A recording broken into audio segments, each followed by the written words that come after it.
Hi guys, what's going on? Jay Plant from J&E Airbrush here, and today I wanted to just do a quick video on some reflection effects, similar to, let's see if I can get this out of the way here, stuff like this. I don't know if the camera's going to pick that up. You know, sort of the horizon line reflection technique. I see a lot of guys doing it a certain way that's not wrong. It just, to me, it doesn't look as natural. So I'm going to try and do a little demonstration that shows what I'm talking about. So I'm just, for my stencil, I guess you want to call it, it's just a piece of paper cut with a wavy line. So I've got a positive and a negative. A lot of guys starting out, and I mean sometimes you want to do it this way as well. But what a lot of guys will do is they'll put their base color down. Completely saturated with color, and then they'll take their stencil and they'll spray straight black for that horizon line, something like that. And then they'll take straight white to do their highlight. Grab the other piece of the stencil, match up to where you just sprayed your black. Pretty important to match the line perfectly. And then they'll spray their white for sort of the highlight of the horizon line. And that doesn't look too bad. I mean, it looks okay, but it doesn't quite look natural to me. So the way I do it is I save my whites. I mean, a lot of painters out there will tell you save your whites when you can. If you need white highlights or things like that, use the existing white of what you're painting on, because when you spray white back over a color, I mean, it looks good, but it doesn't look quite natural. It looks a little chalky. You know, it doesn't look as good as it could, in my opinion. This is all just my opinion, so take it as you will. What I do is I save the whites. So I take my base color, red in this case. We're going to hit the horizon line pretty hard, and we're going to fill in all behind it until it's, you don't have to hammer the paint on, just light coats until it's saturated with color, which gives us our line.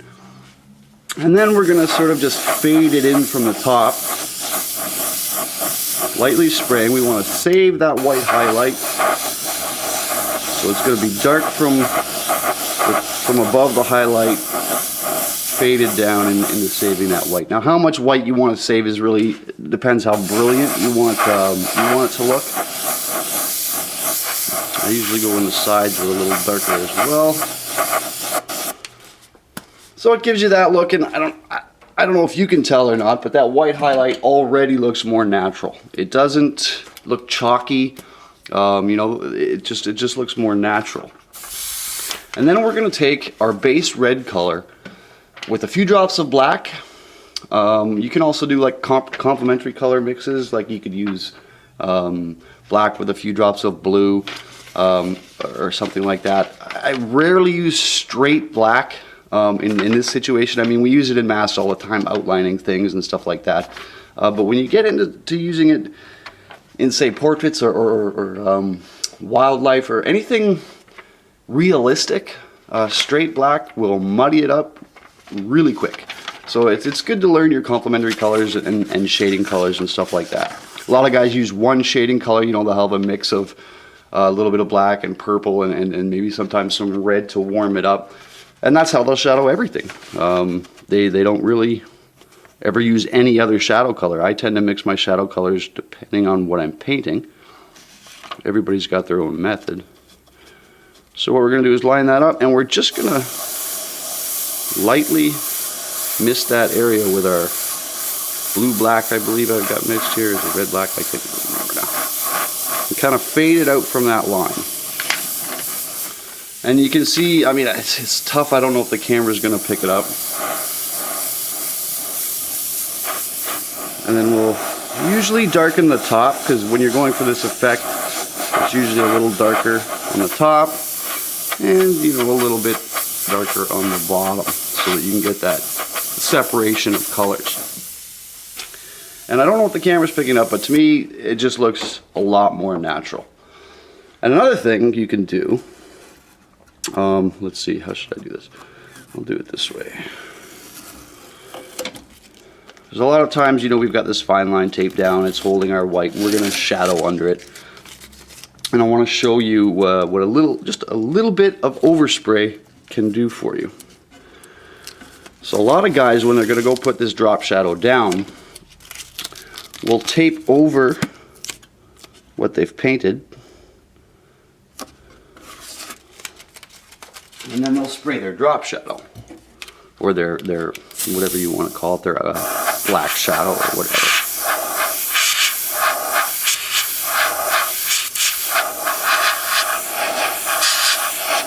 Normally I'd be a little more precise, but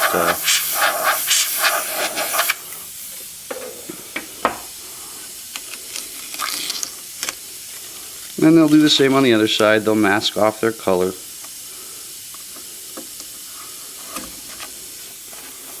And then put down their shadow. Again, there's nothing wrong with this.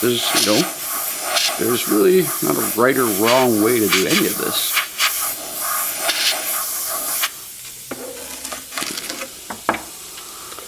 What I generally do in a situation like this, when you're working with a lighter color, I mean, it doesn't work over darks and stuff like that, but it can work, is I won't mask it. I'm going to spray the shadow, and I want a little bit of overspray to hit that edge of color.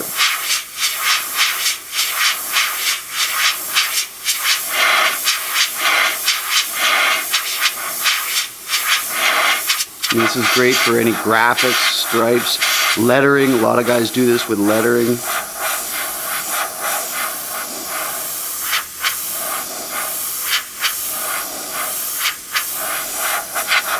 More precise, mind you. So there's the two different ways of doing it. And you see when we pull this off, this looks good. You know, I mean, it looks all right. There's not a whole lot wrong with that. But this one, I hope the camera can pick that up.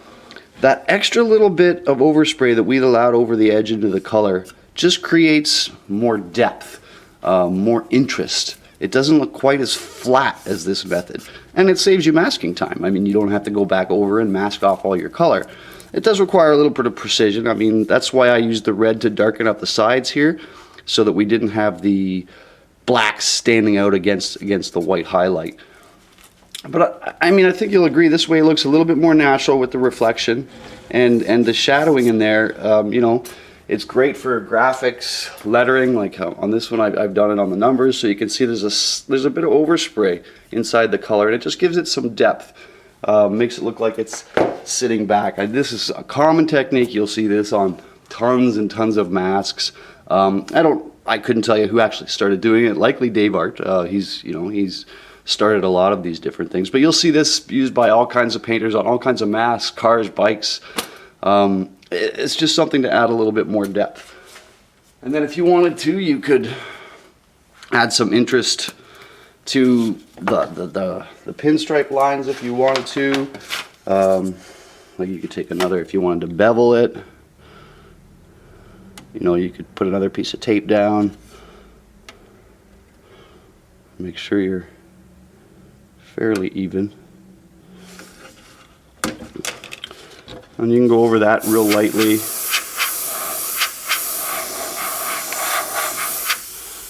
You know, create a beveled effect, just that simple. You want to add some horizon in there as well. You could take whatever freehand stencil you've got. This is one of my favorites. I use this on every single project that I paint. I'm always using this. And the key to these effects too is to have your paint mixed correctly. I mean, you want to be getting smooth transitions with your paint. That was kind of bad. I messed that one up, but you want to be getting smooth transitions with your paint. You don't want a lot of stippled effects. And you need to get the brush in close. You know, I mean, the possibilities are endless, but I just wanted to do a quick demonstration on using white and black and using your existing white of the mask as your highlight, because it's just a much more subtle fade. And as well, that little bit of drop shadowing over your color, I think you can tell in the camera that it just adds a little bit more depth. You don't always want that, but that is one thing that I see a lot of people skipping that step, and sometimes their stuff looks a little bit flatter, and they ask me how come it looks so flat. And you know, that's one of the reasons, as well as that highlight technique. Couple little things you can practice and maybe you use on your next project. I do have quite a few tutorial videos coming. I've got one about prepping all different kinds of masks and things like that. I'm getting to them as time allows. It's pretty busy in the shop right now, so I'm going to try pumping them out as quick as I can over the summer. If you've got any things you want to see or any techniques you have questions about, leave a comment and I'll see what I can do. Take care, guys.